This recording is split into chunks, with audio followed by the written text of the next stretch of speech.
Hello, everybody, and welcome to the top 10 topics of the day. I'm Sarita here, and I'm from Genesis IAS Academy. So, let's take a look at the top 10 topics of the day. The first news being that of heat related deaths that have been increased in India and Brazil. It is a report about from Lancet countdown on heat and on health and climate change report of 2021. Let's see what the report says.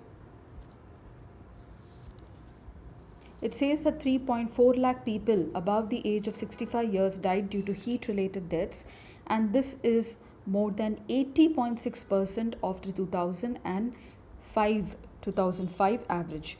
India, along with Brazil, recorded the highest heat related mortality. So, this was said in the report of Lancet Countdown on Health and Climate Change.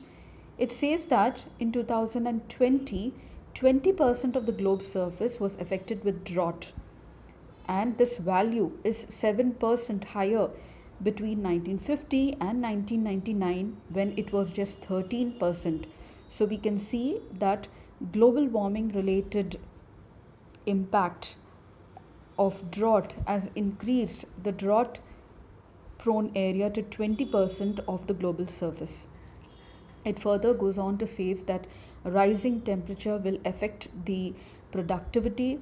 It says that rising temperatures will shorten the time in which plants such as will reach maturity, meaning that they will have smaller yields.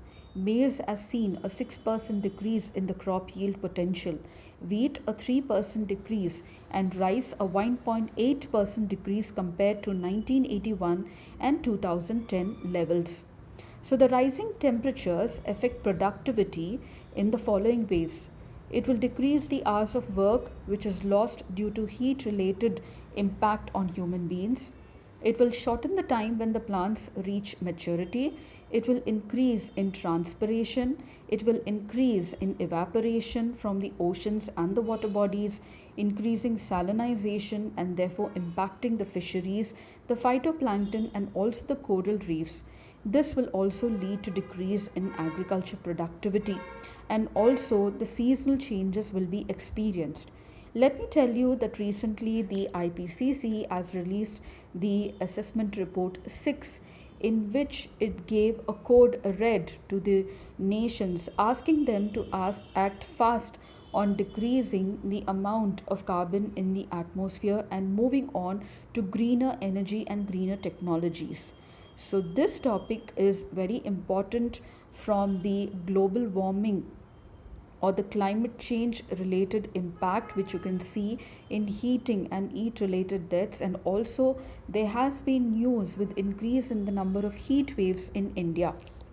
So this is about the heat related deaths in a report of Lancet. Let us move on to the second most important topic of the day, and that is questions around the election of the deputy speaker.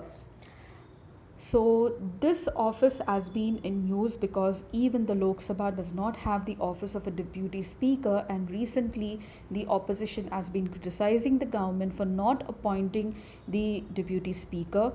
Now, recently this has been in news because Uttar Pradesh has elected a deputy speaker, and the Hardoi MLA Nitin Agarwal has been chosen for the post. So, the most surprising element of this appointment is that it comes at a close end of the term of the Legislative Assembly, which is now going to have its elections. So, just few months before the elections, the post of the Deputy Speaker is being filled, and this has been criticized. They have questioned the state at the timing and also questioned the centre for not electing a Deputy Speaker yet. So, the office of the deputy speaker is important because when the office of the speaker is vacant or the speaker is not available due to some reasons, then the duties of the speaker are performed by the deputy speaker. Also, we should know that the speaker is a presiding officer of the House and of the Lok Sabha or the Legislative Assembly, and he plays a very important role in maintaining decorum in the House. Let us see what the Constitution says about the Deputy Speaker. Articles 93 and Article 178 deal with the office of the Speaker and Deputy Speaker in the Lok Sabha and the Legislative Assembly.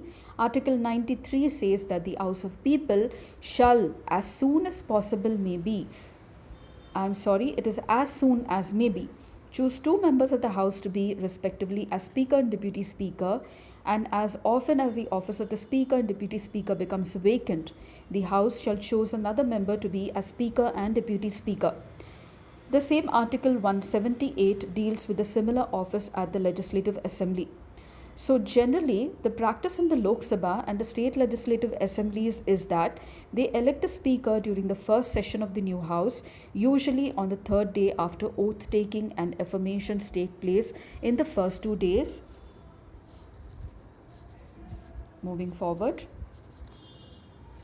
The election of the deputy speaker is usually not delayed beyond the second session without any genuine and unavoidable constraint or reason. So, the rules of procedure and the conduct of business in the Lok Sabha deal with the deputy speaker and the speaker. Rule 8 says that the election shall be held on such a date as the speaker may fix, and the deputy speaker is elected once a motion proposing his name is carried. So recently, giving an explanation, the centre has said that the name wasn't proposed and therefore that is the reason the office of the deputy speaker is vacant yet, and also the house did not function on a constant basis, taking the pandemic also into consideration, but these justifications are being criticized by the opposition parties. Now once elected, the deputy speaker continues in office until the dissolution of the house under Article 94 and Article 179 for the state. He vacates the house if he ceases to be a member of the house. He may resign or he may be removed by the resolution of the majority of the members of the house. Article 95 says that when the office of the speaker is vacant, the duties of the office shall be performed by the deputy speaker. So this Article 95 very clearly says that the duties of the office of the speaker, if vacant, are to be performed by the deputy speaker. I've given you here two examples showing you how when the existing office of the speaker fell vacant due to the death of the incumbent member, then the deputy speaker acted as a speaker for a certain period of time. If you see, the first speaker, Mavalankar, died, and then Ananta Iyengar took the office of the deputy speaker. He acted as a speaker for the remaining period of time from 1956 till May 1957. And then the elected speaker of the second Lok Sabha, he was also elected as the speaker of the second Lok Sabha. Now, in the 13th Lok Sabha, it was Balayogi. He also passed away in March 2002. And the deputy speaker, PM Syed, remained the acting speaker until May, when Manohar Joshi was elected as the speaker. So in general, the deputy speaker has the same powers as the speaker when he presides over the sitting of the house. Let us move to the third important topic of the day, and that is the Moscow talks on humanitarian aid and economic building of Afghanistan. We all know that the Taliban has taken over and is forming the government there, and the countries around the region, especially the neighboring countries, have expressed their concern over the state of affairs in Afghanistan and the Taliban coming back again after the 1990s, bringing again their hardline Islamic rule. There's also been concern for human rights, especially for women and girls. So it is in this backdrop that a 10-nation meet has been held at Moscow to help the country stave off an economic collapse and a humanitarian catastrophe in Afghanistan. So even the Indian team was present there, and Russia, China, Pakistan, India, Iran, and five formerly Soviet central states have joined the Taliban in calling for the UN to convene a donor conference as soon as possible. Let me tell you that Afghanistan primarily depends on agriculture, mining for its economic growth. The other industries or the other sectors are in a nascent stage of development. It also is a largest grower of opium and cannabis. Now, this has been a cause of concern because the countries have been saying that once the Taliban comes, this will increase, and opium and cannabis are a major source of revenue for various terrorist activities. So, many countries have been calling on the UN to take a tough hand against this. And now the countries are grouping together to call for all the member nations to find a solution to provide some aid and assistance to Afghanistan so that the humanitarian catastrophe is not borne by the other countries in the form of migration and also various human development indices. So, Russia has led the talks for international aid. Now, the Taliban has returned, and fears of the hardline Islamic rule of 1990s has been doing rounds. India is now considering to donate a large consignment of wheat and other aid to Afghanistan. This would also be the first time that India has officially announced aid for Afghanistan after the Taliban took over Kabul in August 15th. So, Moscow has been taking the initiative, though Moscow has named Taliban as a terrorist organization in 2003, and also its laws punish for having any contacts with the Taliban. But now the Russian government has no other way but and the other countries too to deal with the Taliban because they have formed the government, and to just ensure that the civilians are safe and human rights are protected. The fourth most important news is that the Maharashtra firm sold the GM contaminated rice. So, the center has identified a Maharashtra based exporter as a source of the broken rice that has flagged concerns in Europe as contaminated with genetic modifications. And the Commerce Ministry said it said that the 500-ton consignment was given a non GMO certification. So, the ministry asked the genetic and the rice experts, including the Indian Agriculture Research Institute, to investigate into the issue. Now, the genesis or the beginning of this happened when the European Commission's contamination alert prompted the recall of tons of food items that included rice, which they say is sourced from India and has GM contaminated.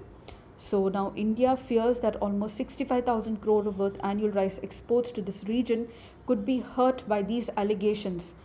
But the Commerce Ministry has said that if it does not cultivate the commercial cultivation of GM rice or the genetically modified rice in the country, and therefore has asked the European Commission to look into the matter.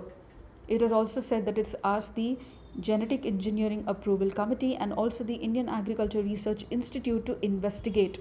Now, the GM contamination is suspected to have been found in the rice flour that was processed in the EU. GM crops are those that have been modified genetically to enhance the nutrition quotient or to withstand certain conditions of growth. But in India, several civil society or groups have raised health and environmental related concerns regarding the GM crops, or what you called as the BT crops. India has yet to approve the commercial cultivation of genetically modified food crops. So, BT cotton is the only genetically modified crop that has been approved for commercial cultivation in India in 2002. BT brinjal, which is resistant to the brinjal shoot fly, has been developed by MACO and has been approved by the Genetic Engineering Approval Committee. However, due to the 10 years moratorium imposed on GM crops by a technical expert committee appointed by the Supreme Court of India, no further action on commercialization has been taken. Another one is the GM mustard dhara hybrid 11, also called as the DMH11, that has been developed by the Delhi University, is pending for commercial release, as the Genetic Engineering Approval Committee has advised to generate safety assessment data on the environment biosafety. The Government of India has very strict guidelines to test and evaluate the value of GM crops to protect the interests of the farmers. So this is about the GM contaminated rice issue. It's important from your for your mains also, especially with regard to use of technology in agriculture GS paper 3. There are instances of GM rice varieties at various stages of confined trials, and NGOs have also warned that these trials will lead to contamination and leaks and have showed worry that they will make their way to food chains. There is an NGO called as the Coalition for GM Free India. It has said that illegal cultivation of BT cotton, BT brinjal, and GM soybean have given us indication that they might end up in our farms and foods, and has also said that Maharashtra has allegedly started growing illegal BT cotton, which is not cleared for commercial cultivation. So, BT cotton remains the only GM crop approved for cultivation in India, as I've said just few minutes ago. The Genetic Engineering Appraisal Committee is the apex panel handling GM matters, and Indian Agriculture Research Institute is now looking into the issue. So, the fifth most important topic is about the Prime Minister speaking about taking a tough hand against corruption and saying that now the policy of New India is zero tolerance for corruption. So he said this while addressing a conference, a joint conference at Kevadia in Gujarat of the CBI and CVC, which are apex level organizations dealing with corruption. So the Prime Minister said that the New India's policy is zero tolerance for corruption. Corruption is an important topic in terms of GS paper 2 with respect to transparency, accountability, and also in your paper 4 for ethics. So it is an important ethical issue. The government has taken many steps to crack down on corruption. It has simplified many procedures to remove the loopholes. It has increased in the use of digitalization through direct benefits transfer, faceless assessment, digital, or what you can say is payment systems. A tax charter has been brought about the government. Government is also reforming the bureaucracy on the lines of Karma Yogi. The sixth most important topic of the day is that the army strengthens its firepower along the LSE in the eastern sector. We have seen the Home Ministry and especially the Defence Ministry taking many steps to increase the army's capability, or what you call as deterrence system on the border areas. Also the government, especially the defence sector, is procuring many new artilleries and other equipments which are needed for the army, navy, and also the air force. So one most important news today is that now the army is setting up of integrated defense localities at several locations along the LOC. These will integrate the various arms of the army such as infantry, engineers, artillery, air defense, aviation, and also fighter aircraft to respond to any threat in real time and bring in maximum firepower. So the government is focusing on easing the way in which the army is functioning so that it has access to various of its requirements in a very short time. Recently, even various infrastructure projects have been opened for the army, especially for the convenience of the army in the border areas. One of the example is that the Ministry of Defence have also launched the Joint Logistics Command in Mumbai, Guwahati, and Port Blair. They will now allow the armed force to conduct successful operations, especially during wartime period. Now the artillery is being upgraded where new ultra-light howitzers are being inducted and the Bofors air defense system is being upgraded. So we all know that the eastern sector of the LAC is important strategically, especially the Tawang sector, because recently China has shown its unhappiness over the visit of Vice President to Arunachal Pradesh. It does not accept the 1914 Shimla Accord, where the border of India between Tibet and Arunachal Pradesh came about, and also it says that Tawang is a part of Tibet. Tawang now is located in the eastern LAC and very close to the border between Bhutan, India, on the Arunachal Pradesh sector. Tawang is very strategically located through the Chicken Neck, which is a narrow passage from the mainland to the northeast. It says that most of the culture in Tawang is Tibetan, and also there is a monastery there, which is the second most biggest monastery, and this as Tibetan culture, and therefore it is a part of Tibet. China is frequently seen to change its map and show Arunachal Pradesh and the adjacent areas in the Chinese territory. This has been criticized by India. So, this is about the army strengthening the firepower along the LAC in the eastern sector.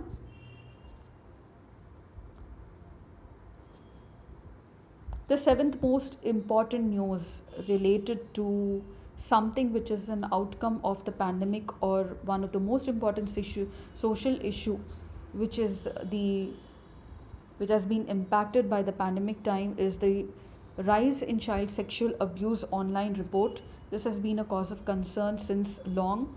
So, the Global Threat Assessment Report of 2021, We Protect Global Alliance launched, said that COVID 19 has contributed to significant spike in child sexual exploitation and abuse online.